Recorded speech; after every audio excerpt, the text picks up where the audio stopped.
नमस्कार सर्वांना, Rupali delicious kitchen मध्ये आपलं स्वागत आहे। आज आपण मस्त अशी खुसखुशीत आणि खुटखुटीत अशी आपण रवा आणि खोबऱ्याच्या सारणाची आपण आज करंजी बनणार आहोत।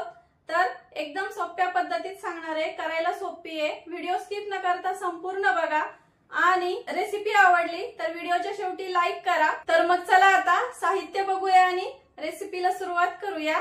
तर करंजी करणार आहे त्यासाठी आपण आधी सारणाची तयारी करून घेऊया। सारण म्हणजे तोपर्यंत छान मुरेल आपलं। तर त्यासाठी मी इथं पाव किलो खोबरं घेतलंय, पाव किलोच आपल्याला इथं पिठी साखर घ्यायची आहे, पाव किलो रवा, 3 ते 4 चमचे आपल्याला इथं साजूक तूप लागणार आहे आणि वेलची पूड आणि जायफळ पूड पाव चमचा घेतलाय दोन्ही मिळून। जायफळ पूड अगदी चिमूटभरच टाकायची आहे आणि वेलची पूड थोडी जास्त टाकायची। तर आपण आता हे साहित्य आधी भाजून घेऊया। तर सर्वात आधी आपल्याला खोबरं भाजून घ्यायचंय। कढई गरम झाली की खोबरं टाकून घ्यायचं आणि आपल्याला खोबऱ्याला असंच भाजायचंय, तूप वगैरे काही टाकायचं नाहीये। छान असं कुरकुरीत होईपर्यंत भाजून घ्यायचंय आपल्याला, थोडासा तांबूस रंग येईपर्यंत। खोबरं तुम्ही जेवढं छान भाजाल तेवढी करंजी जास्त दिवस टिकते आणि असा खवट वास येत नाही। त्यामुळे खोबरं छान भाजून घ्यायचंय आपल्याला। इथं सारणाची प्रोसेस ही फार महत्वाची असते, ती व्यवस्थित जर केली तर करंजी तुमची 2 ते 3 महिने आरामात टिकते। अजिबात असा खवट वगैरे वास काही येत नाही। तर आता मी खोबरं छान लाल रंगावरती भाजून घेते। तर आपलं खोबरं छान लाल रंगावरती भाजून झालंय असं। तर काढून घेऊया। आता एका परातीमध्ये काढून घेतलंय मी, म्हणजे ते थंड होईल जरा। तर आपण आता रवा भाजून घेणार आहे। पाव किलो रव्यासाठी तर 2 ते 3 चमचे तूप टाकून घ्यायचंय। आता रवा आपल्याला छान मंद गॅसवरती भाजून घ्यायचा आहे, थोडासा रंग बदलेपर्यंत। रवा पण आपल्याला असं छान खमंग भाजून घ्यायचा। तर हे बघा 4 ते 5 मिनिट लागलेत मला रवा भाजण्यासाठी पूर्ण, आणि असं छान भाजलाय रवा आपला। रंग थोडासा बदलला की आपल्याला गॅस बंद करायचा आहे। हे बघा गॅस बंद केलाय मी आणि आपल्याला यामध्ये आता 4 चमचे पाणी टाकून घ्यायचं आहे। खूप जास्त नाही टाकायचं, 4च चमचे। आपण जे नाश्त्याला चमचा वापरतो ना पोहे खायला, तो चमचा फक्त आपल्याला इथं पाणी टाकून घ्यायचंय आणि हे सारं छान मिसळून घ्यायचंय पूर्ण। थोड्याशा गाठी होतात पाणी टाकल्यावर, त्या फोडून घ्यायच्या आपल्याला आणि छान मिक्स करून घ्यायचंय। तर आपल्याला हे आता 1 तासासाठी मुरवत ठेवायचं आहे। एका भांड्यात काढून घ्यायचं आणि झाकून ठेवायचंय। तुम्ही रात्री करून ठेवू शकता असं सारण, आणि रात्री एका भांड्यात काढून झाकून ठेवू शकता, किंवा 2-1 तास जरी मुरलं तरी पुरेसं होतंय, छान फुलतं। तुम्ही म्हणाल पाणी टाकल्यामुळं खराब होतं, तर नाही होत खराब, खूप छान होतं। उलट असं भुसभुशीत सारण तयार होतं आपलं। तर आता आपण 1 तास हे मुरवत ठेवूया। तर मी याच कढईमध्ये असंच 1 तासासाठी झाकून ठेवलं होतं। झाकून ठेवल्याच्या नंतर सुद्धा थोडेसे गोळे होतात, कारण आपण पाणी टाकतो ना, त्यामुळं पाणी खूप जास्त टाकू नका। पुन्हा सांगते, रात्रभर करून ठेवल्यावर आणि सकाळीच उघडलं ना तर आणखीन छान होतं। थोड्याफार गाठी असल्या तर त्या पुन्हा फोडून घ्यायच्या आपल्याला हाताने छान। हे बघा एकदम असं प्लेन झालंय आणि भुसभुशीत झालंय मस्त। आणि फुगलं तर बघा किती, रवा किती थोडासा दिसत होता आणि फुगलं बघा किती ते छान। आता हे साईडला ठेवूया। आता आपल्याला खोबरं हे मोठं आहे ना, तर हे असं चुरगळून घ्यायचंय, किंवा मिक्सरला झिगझॅग करत जरी फिरवलं तरी चालेल, म्हणजे मिक्सर चालू बंद करून। पण हे असं छान कुरकुरीत झालंय, त्यामुळं आरामात त्याचा चुरा होतो। एकदम असं बारीक करून घ्यायचंय, म्हणजे करंजी आपण जेव्हा भरतो तेव्हा ती फुटणार नाही। तर हे बघा असं बारीक करून घेतलंय मी। आता सर्वात आधी तर आपण या रव्याच्याच कढईमध्ये करूया। रवा भाजला होता त्या कढईमध्ये।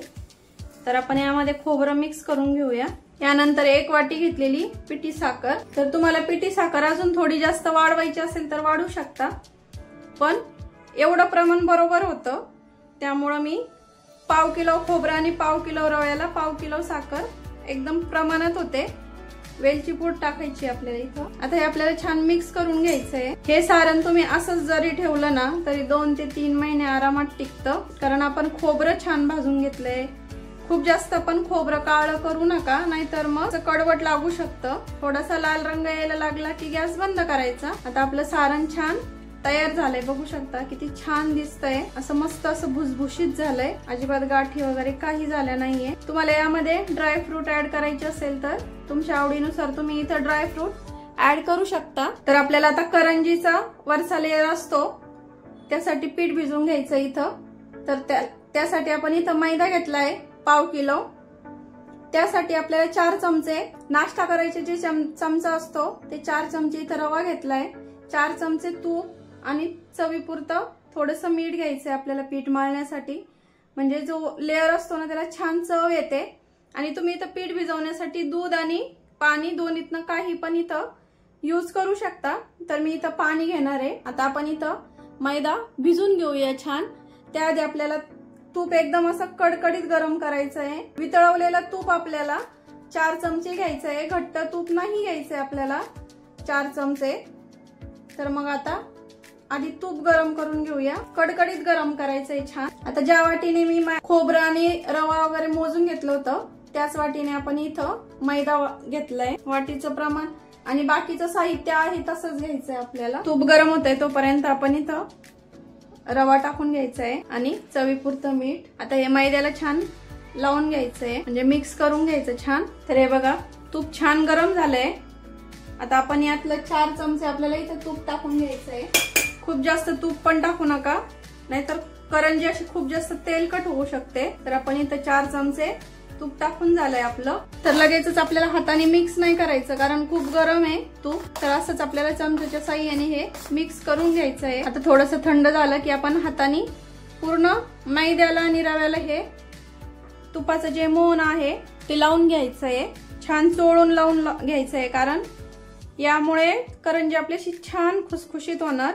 तुम्हाला जर खूप जास्त गोड करंजी हवे असेल ना, म्हणजे जास्त गोड आवडत असेल तर जेव्हा आपण पीठ मळतो ना तेव्हा पिठामध्ये 2 चमचे साखर टाकायची, त्यामुळे लेअर पण छान गोड लागतो आणि करंजीचा कलर पण खूप छान येतो असा ब्राऊन रंगावरती। तर हे बघा छान लावून झालंय, असं मुटका तयार झाला की समजायचं आपलं पीठ असं छान रेडी झालंय। आता थोडं थोडं करत आपल्याला पाणी टाकून याचा घट्टसर गोळा तयार करून घ्यायचा आहे। खूप जास्त पाणी टाकू नका, एका वेळेला मोहन पण टाकलंय आपण कारण। तर आता याचा मी घट्टसर गोळा तयार करून घेते। तर हे बघा असा एकदम घट्ट असा गोळा तयार करून घेतलाय मी, थोडंसं मळून घ्यायचा तो छान मऊ होईपर्यंत। आता हे बघा छान असा मळून घेतलाय मी। आपल्याला आता हा झाकून ठेवायचा आहे, 15 ते 20 मिनिटांसाठी झाकून ठेवायचा, कारण रवा टाकलाय ना, रवा छान फुलतो मग आणि लेअर आपली अशी छान खुसखुशीत तयार होते। रवा टाका शक्यतो मैद्यामध्ये, त्यामुळं लेअर अशी छान अशी खुसखुशीत होते वरची लेअर। आता झाकून ठेवूया आणि 15 मिनिटं आपण याला रेस्टला ठेवूया आता। तर 15 ते 20 मिनिट झाले, आता करंजी करायला घेऊया। त्याआधी आपल्याला मंद गॅसवरती तेल गरम करायला ठेवायचं इथं। तर पीठ भिजवायला आपल्याला 15 ते 20 मिनिट झाले। हे बघा किती छान भिजलंय, असं मऊसूत झालंय। थोडंसं मळून घ्यायचंय आपल्याला। तर हे बघा छान मळून घेतलंय। आता याचे आपल्याला छोटे छोटे पेढे तयार करायचे आहे। करंजीची वरचं जे लेअर असतं, पारी असते ती लाटण्यासाठी किती मोठा गोळा घ्यायचा किंवा किती मोठी पारी लाटायची त्यानुसार आपण इथं पेढे तयार करूया। तर मी स्टार्टिंगला 4 ते 5 करते, खूप जास्त पण नाही करायचे, नाही तर सुकतात ते। आणि हे बाकीचं जे आहे पीठ ते झाकून ठेवायचंय, हे पण आपल्याला झाकूनच ठेवायचे लाटेपर्यंत। आता पोळपाटाला चिपकू नये म्हणून आपण इथं थोडीशी मैद्याची पिठी घेतली आहे। आता हे पातळ लाटून घ्यायचंय आपल्याला, एकदम चपातीपेक्षा थोडंसं पातळ, खूप जास्त जाड ठेवायचं नाही किंवा खूप जास्त पातळ करायचं नाही। खूप जास्त पातळ केलं तर करंजी तेलामध्ये फुटू शकते आणि जाड केली तर अशी छान लागत नाही करंजी खाण्यासाठी, खूप जास्त कमी गोड लागते, फिक्की लागते म्हणजे। तर या पद्धतीमध्ये मी सर्व आता जेवढे 4-5 पेढे करून घेतले तेवढे मी लाटून घेते। आता हे एका ताटामध्ये आपल्याला काढून ठेवायचे। तर हे बघा 5 लाटून घेतलेत मी इथं। आता आपण भरून घेऊया लगेच। एक पारी घेतली मी इथं। आता तुम्हाला किती मोठी हवी आहे त्यानुसार तुम्ही इथं सारण भरून घ्यायचं आणि असा हात ठेवायचा। असा हात ठेवल्यामुळं सारण अजिबात इकडं तिकडं असं पसरत नाही आणि करंजी कापल्यावरती सारण असं मध्ये येत नाही कट करताना। आणि सारण बघू शकता असं छान भुसभुशीत झालंय आपलं। तर आपण इथं सारण टाकून घेतलंय। सारण टाकलं की त्याला कडेला असं पाणी लावून घ्यायचंय किंवा तुम्ही इथं दूध पण लावू शकता। आणि करंजी मिटकवताना अशी आपल्याला हात ठेवायचा आहे थोडासा हलकासा आणि मग चिपकवायची आहे। अजिबात अशी पोकळ करंजी भरायची नाही आपल्याला, एकदम अशी छान गच्च अशी भरायची आहे। तर आता माझ्याकडे असं कटर आहे तर मी याने कट करणार आहे। खूप जास्त जवळनं पण कट करू नका, नाहीतर करंजी फुटण्याची शक्यता असते। हे राहिलेलं पीठ आता पुन्हा यूज करायचं नंतर। तर बघू शकता किती छान झाली आपली करंजी, दिसते ना छान आणि अशी गच्च भरली आहे टम्म अशी। आता दुसरी पण मी तुम्हाला करून दाखवते किंवा तुम्ही कटरच्या साह्याने पण इथं कट करू शकता। हे आता आपल्याला 1 चमचा भरून सारण इथं टाकून घ्यायचंय, मध्ये टाकायचं, पुन्हा पाणी लावायचंय साईडला आणि असं हात ठेवायचा आपला, म्हणजे सारण आपण जिथं पाणी लावलंय ना तिथं जात नाही आणि मध्ये न आल्यामुळं करंजी अशी छान चिपकते। तर ही पण अशीच करंजी कट करून घेऊया। एकदम छान झाली आहे मस्त। आता याच प्रकारे मी सर्व भरून घेते। तेल गरम झालंय का बघूया। तेल आपल्याला खूप जास्त गरम नाही करायचं, मध्यम असं गरम करायचंय। तर तेल छान गरम झालंय, आता सोडून घेऊया करंज्या। करंजी जर फुटली तर तेलात सोडूच नका, नाहीतर सगळं तेल खराब होतं। मध्यम गॅसवर तळायचे आहेत आपल्याला, म्हणजे छान खुसखुशीत होतील आणि अजिबात तेलकट होणार नाही। आता तुम्हाला एकदम पांढरट रंगावरती आवडत असतील तर लगेच काढून घ्या, नाही किंवा लाल रंगावरती छान अशा खरपूस तळलेल्या आवडत असतील तर छान तळून घ्या। पांढरट रंगावरच्या थोड्याशा मऊ होतात आणि अशा क्रिस्पी तळून घेतल्या ना की त्या अशा खुसखुशीत तयार होतात। आता तुमच्या घरात कोणी म्हातारा माणूस असेल तर त्यांच्यासाठी पांढऱ्या रंगावरच्या करंज्या सोयीस्कर पडतात, म्हणजे खायला। तर आपल्या करंज्या छान तळून झाल्या, इथं काढून घेऊया। छान झाल्या, अशा टम्म फुगल्या। अशा एखाद्या जाळीवर काढायच्या, म्हणजे जे एक्स्ट्राचं तेल असतं ते निघून जातं काढताना, जे पडतं ना तेल ते, आणि अजिबात तेलकट झाल्या नाहीये। आता सेकंड बॅच पण अशीच तळून घेते मी। तर हे बघा, सेकंड बॅच पण मी तळून घेतलीये। आता अजून थोड्याशा करते आणि मग आपण सर्व करून घेऊया। तर आपल्या हे बघा थोड्याशा मी करून घेतल्या आहे आणि बाकीच्या नंतर करते आता। तर किती छान झाले बघू शकता, किती अशा मस्त अशा खुसखुशीत झाले एकदम। एक तोडून दाखवते तुम्हाला, हे बघा आवाज, एकदम अशी छान खुसखुशीत झालीये।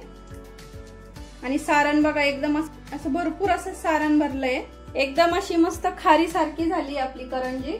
मस्त अशी तुम्ही आता चहा बरोबर एन्जॉय करू शकता। बऱ्याच जणांना चहा सोबत पण आवडते करंजी।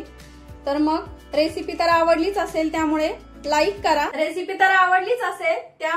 करा, आणि व्हिडिओ आवडला असेल तर लाईक शेअर सबस्क्राईब करायला विसरू नका। रेसिपी नक्की ट्राय करा, कारण घरचं जेवण हे खरंच स्वादिष्ट असतं।